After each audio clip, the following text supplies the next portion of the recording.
Assalamualaikum warahmatullahi wabarakatuh. Halo semuanya, jadi kami dari kelompok 7 dan kami akan mempresentasikan laporan hasil Project Based Learning kami yang berjudul Kajian Komprehensif Sewa pada PT Sido Muncul Tbk sesuai PSAK nomor 73 atau PSAK nomor 116. Materi pertama adalah tinjauan teoritis. PSAK 116 adalah pernyataan standar akuntansi keuangan yang mengatur tentang pengelolaan sewa secara efektif. PSAK 116 mengklasifikasikan sewa gedung sebagai sewa pembiayaan. Pengklasifikasian ini dilakukan dengan mengakui adanya aset hak guna, liabilitas sewa, depresiasi hak guna, dan beban bunga sewa. PSAK 116 ini merupakan amandemen dari PSAK 73.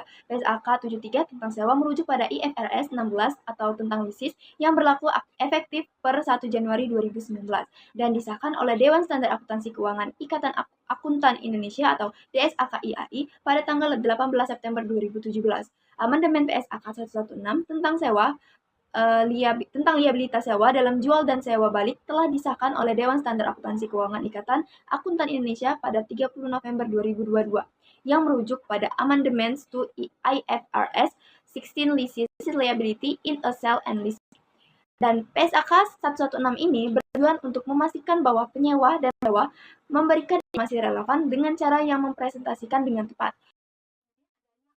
Ada ruang lingkup PSAK 116. Entitas melakukan pernyataan untuk seluruh sewa, termasuk sewa aset hak guna, dan sewa kecuali untuk satu, ada sewa dalam rangka eksplorasi atau penambangan mineral, minyak, gas alam, dan sumber daya serupa yang tidak dapat diperbarui. Yang kedua, ada sewa aset biologis dalam lingkup PSAK 241. Yang ketiga, ada perjanjian konsesi jasa dalam ruang lingkup PSAK 112. Dan yang keempat, lisensi kekayaan intelektual yang diberikan oleh pesewa dalam ruang lingkup PSAK 115. Dan 5, aset tak berwujud untuk film, rekaman video, karya panggung, manuskrip. Kemudian ada identifikasi sewa. Kontrak dapat dikatakan merupakan atau mengandung sewa apabila kontrak memberikan hak mengendalikan penggunaan aset identifikasian selama suatu jangka waktu untuk dipertukarkan dengan imbal. Kemudian ada masa sewa. Entitas dapat menentukan masa sewa sebagai periode sewa yang tidak dapat dibatalkan. Entitas juga harus menilai apakah penyewa cukup yakin untuk memperpanjang dengan mempertimbangkan seluruh fakta dan keadaan yang relevan bagi penyewa. Dalam sudut pandang penyewa, ada rekognisi PSAK 116. Pada tahap permulaan, penyewa mengakui aset hak guna dan liabilitas sewa. Kemudian ada PSAK nomor 16. Yang pertama ada pengukuran awal. Yang pertama ini ada pengukuran awal aset guna. Dan pada awal periode, penyewa mengukur aset guna pada biaya perolehan. Penyewa dikenakan kewajiban atas biaya baik pada awal periode atau sebagai penggunaan aset dasar selama periode tertentu. Kemudian ada pengukuran awal liabilitas sewa. Pada awal periode, penyewa mengukur liabilitas sewa nilai sekarang untuk bayaran sewa yang belum dibayar pada tanggal tersebut. Jika suku bunga implisit tidak dapat ditentukan, maka penyewa menggunakan suku bunga pinjaman. Kemudian ada pengukuran liabilitas sewa. Selama sewa yang dibayar pada tanggal permulaan, pembayaran dikurang dengan insentif sewa. Kemudian ada pengukuran selanjutnya. Yang pertama, pengukuran selanjutnya untuk aset hak guna. Setelah awal periode, penyewa mengukur aset hak guna dengan menerapkan model biaya, kecuali entitas menerapkan model pengukuran lain. Untuk menerapkan model biaya, penyewa mengukur aset hak guna biaya perolehan, dikurangi dengan akumulasi depresiasi dan akumulasi kerugian, penurunan nilai, dan disesuaikan dengan pengukuran kembali liabilitas sewa. Sewa mengalihkan kepemilikan aset dasar kepada penyewa pada akhir masa sewa atau jika biaya perolehan aset hak guna merefleksikan penyewa akan mengeksekusi opsi beli. Maka, penyewa ini dapat mendepresiasi aset hak guna dari tanggal permulaan hingga akhir umur manfaat aset pendasar. Kemudian yang kedua ada pengukuran selanjutnya untuk liabilitas sewa. Setelah awal periode, penyewa mengukur liabilitas sewa dengan menekan untuk merefleksikan bunga atas liabilitas sewa. Kemudian juga untuk merefleksikan sewa yang telah dibayar dan mengukur kembali jumlah tercatat untuk merefleksikan penilaian kembali. Setelah tanggal permulaan atau awal periode, penyewa mengakui dalam laba rugi kecuali biaya tersebut sudah dalam jumlah tercatat aset dengan menerapkan pernyataan yang relevan. Yang ketiga ada penilaian kembali liabilitas sewa. Setelah awal periode, penyewa menerapkan untuk mengukur kembali liabilitas sewa untuk mereferensikan perubahan pembayaran sewa. Jika jumlah tercatat aset hak guna berkurang menjadi nol dan masih terdapat pengurangan dalam pengukuran liabilitas sewa, maka penyewa mengakui sisa jumlah pengukuran kembali dalam laba rugi. Kemudian ada report SAK nomor 16. Penyewa menyajikan aset hak guna secara terpisah dari aset lainnya. Jika penyewa tidak menyajikan liabilitas sewa secara terpisah dalam laporan posisi keuangan, maka penyewa harus mengungkapkan pos mana dalam laporan posisi keuangan yang mencakup liabilitas. Persyaratan tidak diterapkan pada aset hak guna yang memenuhi definisi properti investasi yang disajikan dalam laporan posisi keuangan sebagai properti investasi. Dalam laporan laba rugi dan penghasilan komprehensif lain, penyewa menyajikan beban bunga atas liabilitas sewa secara terpisah dari beban depresiasi untuk aset hak guna. Kemudian ada disclosure PSAK nomor 116. Tujuan pengungkapan adalah agar penyewa dapat mengungkapkan informasi dalam catatan atas laporan keuangan, serta informasi yang diberikan dalam laporan posisi keuangan, laporan laba rugi, dan laporan arus kas, yang memberikan dasar bagi pengguna laporan keuangan untuk menilai dampak sewa, sisi keuangan, kinerja keuangan, dan arus kas penyewa. Bagi sisi pesewa, klasifikasi sewa diklasifikasikan sebagai sewa pembiayaan jika mengalihkan secara substansial seluruh resiko dan manfaat yang terkait dengan kepemilikan aset pendasar. 2. Pengungkapan. Tujuan pengungkapan ini adalah agar pesewa mengungkapkan informasi dan catatan atas laporan keuangan serta informasi yang ada dalam laporan posisi keuangan, laporan laba rugi, dan laporan arus kas, yang memberikan dasar bagi pengguna laporan keuangan untuk menilai dampak sewa terhadap posisi keuangan, kinerja keuangan, dan arus kas pesewa.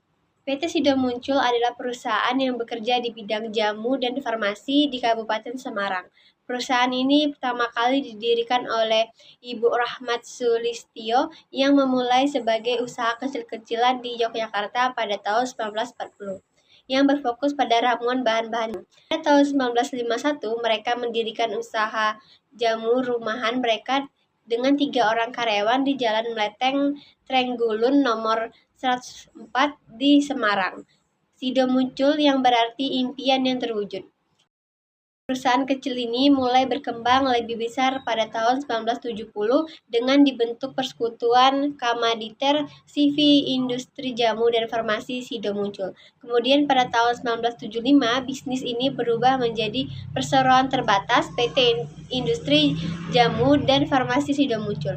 PT Sido Muncul telah memiliki 109 distributor di seluruh Indonesia pada tanggal 18 November 2013 dan dengan tujuan untuk menjadi perusahaan yang langgeng dan dipercaya oleh masyarakat. Perusahaan ini kelas menjadi perusahaan terbuka. PT Sido Muncul telah berhasil memperluas pangsa pasarnya dan saat ini menjual barang ke pasar ekspor seperti Malaysia, Singapura, Brunei, Australia, Korea Selatan, Nigeria, Aljazair, Hong Kong, Amerika Serikat, Arab Saudi, Mongolia, dan Rusia. Namun perusahaan akan tetap berfokus pada pangsa pasar lokal. Yang selanjutnya yaitu overview kinerja laporan keuangan. Yang pertama yaitu adalah laporan laba rugi. Nah, dapat dilihat di laporan laba rugi PT Sido Muncul ini terdapat di mana penjualan tahun 2022 sebesar 3.865.523.000.000, sedangkan pada tahun 2023 sebesar 3.565.930.000.000. Hal ini menunjukkan penurunan sebesar 299.930.000.000 atau penurunan sebesar 7,75%. Nah, dikarenakan penjualan dari 2022 ke 2023 menurun, maka laba tahun berjalan juga menurun dari tahun 2022 ke 2023. Penurunannya itu dari 1.104.714.000.000 ke 950.648.000.000 atau setara dengan penurunan 13,95%. Yang selanjutnya yaitu adalah laporan perubahan ekuitas. Di laporan perubahan ekuitas ini terdapat penurunan total ekuitas sebesar 119.534.000.000 atau penurunan sebesar 3,41%. Yang ketiga yaitu adalah laporan posisi keuangan. Di laporan posisi keuangan ini, total aset pada tahun 2022 sebesar 4.081.442.000.000, sedangkan pada tahun 2023 sebesar 3.890.706.000.000. Hal ini menunjukkan penurunan total aset sebesar 190 miliar 736 juta atau 4,67%. Sedangkan pada total liabilitas tahun 2022 ke tahun 2023 itu menunjukkan penurunan sebesar 71 miliar 202 juta atau 12,36%.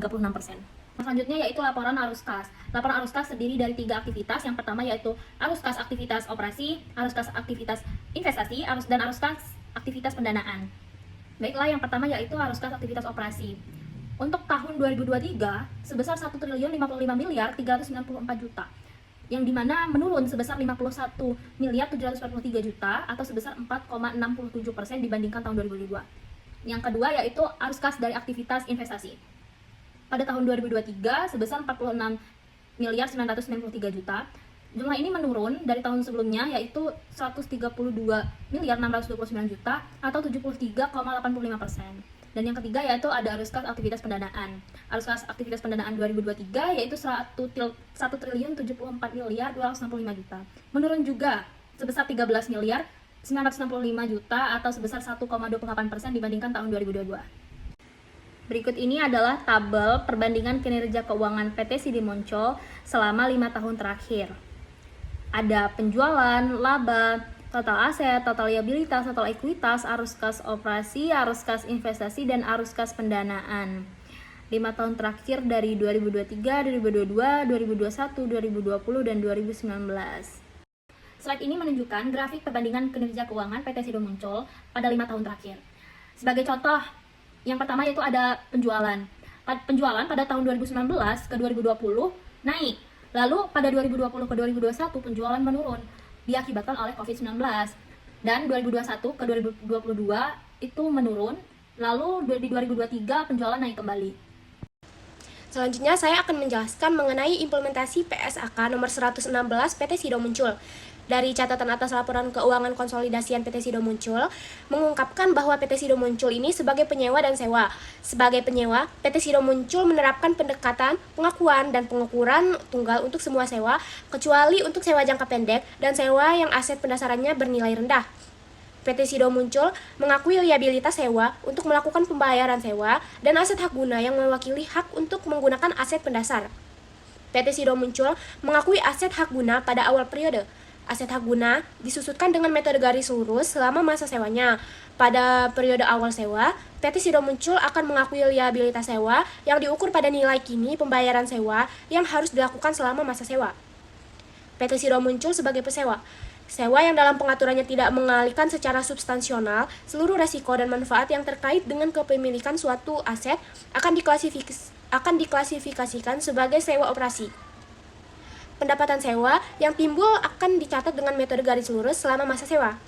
Biaya langsung awal yang terjadi dalam negosiasi dan pengaturan sewa operasi ditambahkan ke jumlah tercatat dari aset sewaan dan akan diakui selama masa sewa atas dasar yang sama dengan pendapatan sewa. Jadi kesimpulannya, dapat kita lihat dari pernyataan yang telah saya jelaskan tadi bahwa PT Sido Muncul ini telah menerapkan PSAK nomor 116 untuk mengatur tentang akuntansi sewa di PT Sido Muncul. PT Sido Muncul juga selalu mengikuti amandemen yang berlaku dan juga selalu menilai dampak dari amandemen PSAK tersebut terhadap pelaporan keuangan PT Sido Muncul.